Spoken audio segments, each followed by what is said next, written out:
Hello everyone, welcome to the channel. तो आज के इस वीडियो के अंदर हम लोग बात करेंगे एक सुपर ट्रिक की, जो कि है इलेक्ट्रॉनिक विन्यास से रिलेटेड। इससे पहले मैंने एक पार्ट 1 बनाया था, अगर वो आपने नहीं देखा है तो वो आप ज़रूर देख लें। वहाँ पे मैंने कुछ बेसिक बातें बताई हैं इलेक्ट्रॉनिक विन्यास से रिलेटेड। और ये लेक्चर जो हमारे हैं, जो दूसरा लेक्चर मैं बनाने जा रहा हूँ, ये दोनों ही लेक्चर उन स्टूडेंट्स के लिए हेल्पफुल हैं जो क्लास 10 से 11th में आए हैं, या 11th या 12th दोनों में से किसी भी क्लास में है। ठीक है, क्योंकि इलेक्ट्रॉनिक विन्यास एक बेसिक आपको नीड है, उसको आपको सीखना ज़रूरी है। उसके बिना आपके लिए एक केमिस्ट्री के अंदर जो है वो बहुत डिफ़िकल्टीज हो सकती हैं, और बिल्कुल आसान है। ठीक है, तो यहाँ पे मैं पहले आपको जो 4 नियम पढ़े जाते हैं उनके बारे में ब्रीफली बताता हूँ संक्षेप में, और इनके जो नोट्स होंगे वो मैं आपको डिस्क्रिप्शन में दे दूँगा। तो चारों रूल मैं आपको समझा देता हूँ, फिर आप इसको डिटेल में पढ़ सकते हैं। मैं PDF आपको दे दूँगा।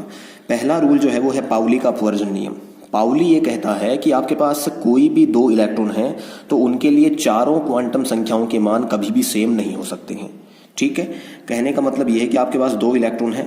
ठीक है, तो 2 इलेक्ट्रॉन जो हैं उनके लिए N, L, M और S जो हमारी क्वांटम संख्याएं होती हैं, उनके चारों के मान कभी भी सेम नहीं होंगे। 3 के हो सकते हैं सेम, लेकिन चौथी क्वांटम संख्या के या चारों क्वांटम संख्या के मान कभी भी सेम नहीं होंगे।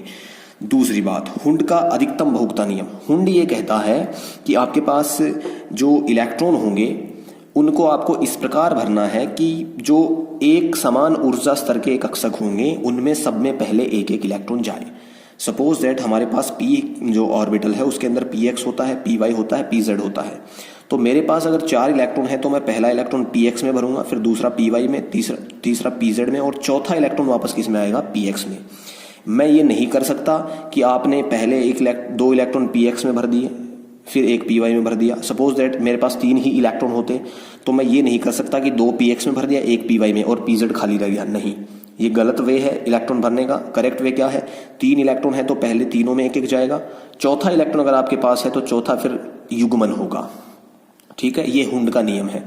तीसरा नियम बेहद इंपॉर्टेंट है, वो है N+L नियम। N+L नियम ये कहता है कि हमारे पास जो क्वांटम संख्या होती है N और दूसरी क्वांटम संख्या होती है L, इन दोनों की वैल्यू जो होती हैं उनको मिलाने पर जो हमारे पास गणितीय मान आएगा, वो मान जिस कक्षक के लिए कम होगा उसकी एनर्जी जो है वो ज्यादा होती है।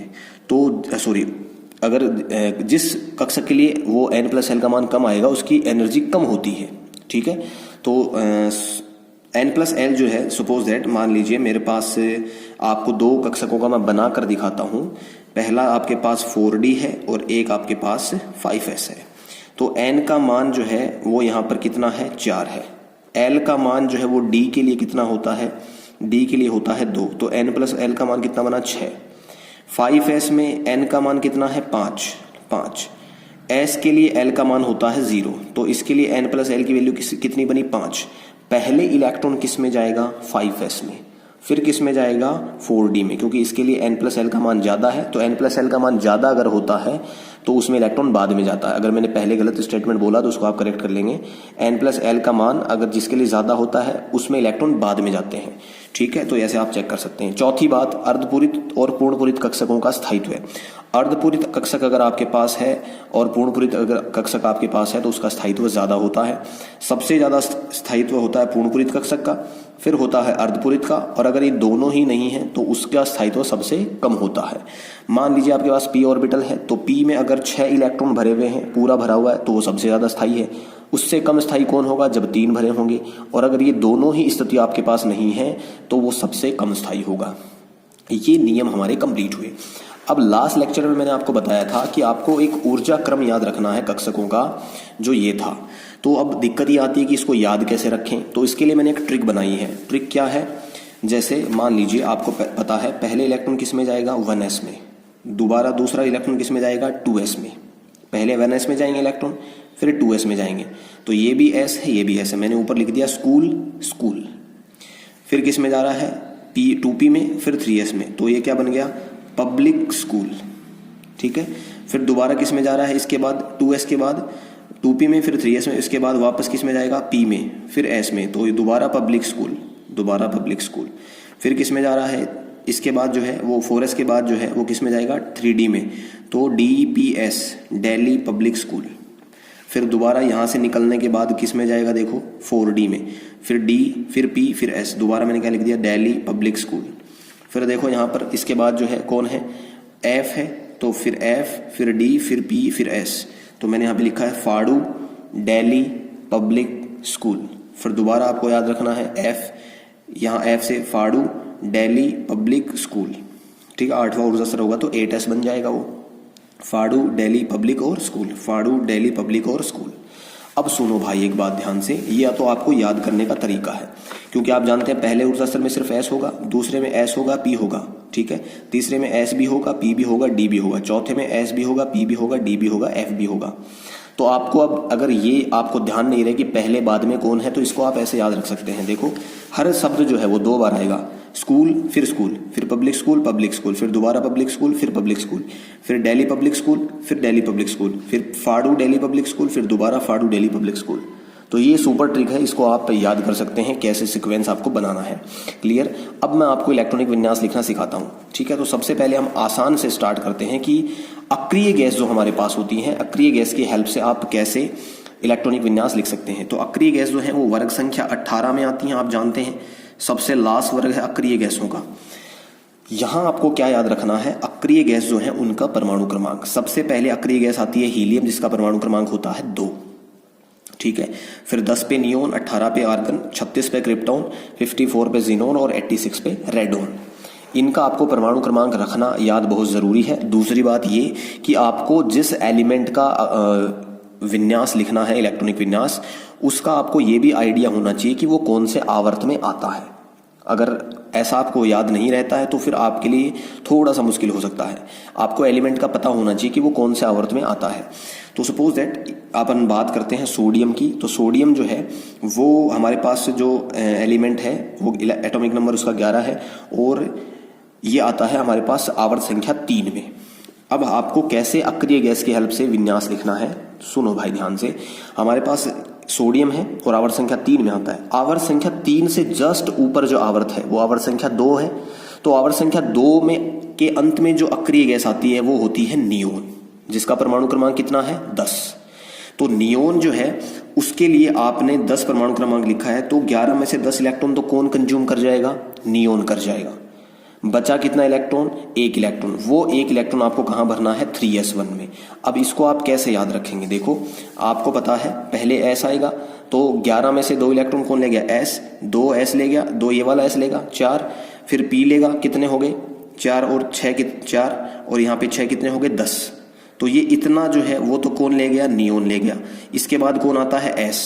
इलेक्ट्रॉन कितना बचा, केवल 1, तो 3s में मैंने क्या भर दिया, 1 इलेक्ट्रॉन। एक और करता हूं, इस एग्जाम्पल को और समझो। आपके पास Br है, ठीक है, Br का परमाणु क्रमांक है 35 और ये हमारे पास आवर्त संख्या आर्गन Br जो है वो आवर्त संख्या 4 का तत्व है। तो इसके पास जस्ट ऊपर जो अक्रिय गैस आती है वो हमारे पास है आर्गन, ठीक है। तो 35 में से आर्गन जो है वो कितना इलेक्ट्रॉन कंज्यूम करेगा, 18 इलेक्ट्रॉन कंज्यूम करेगा। अब देखो 2 इलेक्ट्रॉन s ले गए, 2 ये वाला s, 4 और 6 10 और 2 12। इसके बाद किस में आएगा इलेक्ट्रॉन, p में। कितने इलेक्ट्रॉन हो गए, 12 और 6 18। तो 35 में से 18 इलेक्ट्रॉन तो कौन ले गया, आर्गन, जो इससे ठीक ऊपर अक्रिय गैस है। उसी की हेल्प लेनी है हमें जो इसके ठीक ऊपर है। इलेक्ट्रॉन कितने बच गए, 35 में से इलेक्ट्रॉन बच गए हमारे पास 17, ठीक है। 18 इलेक्ट्रॉन आर्गन खाएगा, बच गए 17 इलेक्ट्रॉन। 17 में से 2 किस में भरोगे आप, 4s में। कितने बचे, 15 में से 10 किस में जाएंगे, d में।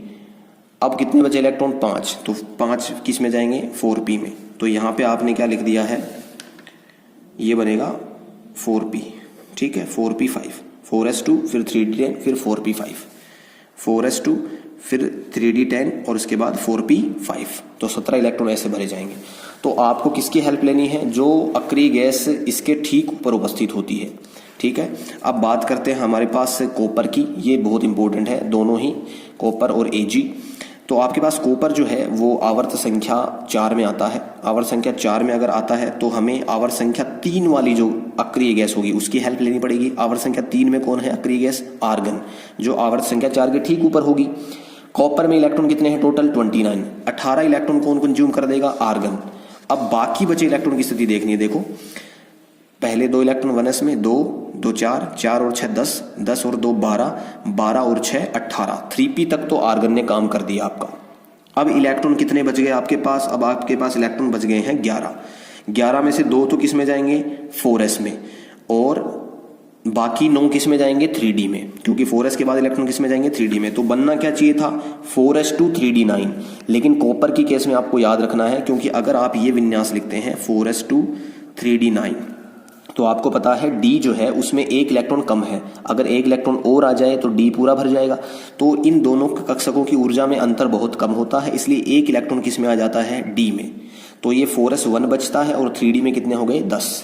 आप ऐसे भी लिख सकते हैं 3d10 4s1, क्योंकि 3d आता तो पहले है, लेकिन इलेक्ट्रॉन पहले किस में जाते हैं? 4s में, क्योंकि 4s के लिए n+l का मान कम होता है, 3d के लिए ज्यादा होता है। आप कैलकुलेट कर सकते हैं 3d के लिए n का मान कितना है भाई? n बराबर 3 है, और l बराबर कितना होता है? d के लिए 2 होता है। 3 और 2 कितना बन गया? 5। 4s की बात करें तो n का मान 4 है, और l का मान s के लिए 0 होता है, तो इसके लिए वैल्यू कितनी बनी? 4। ठीक है भाई। तो यहाँ n+l का मान ज्यादा है, इसलिए इलेक्ट्रॉन 3d में बाद में जाते हैं, पहले किस में जाते हैं? 4s में।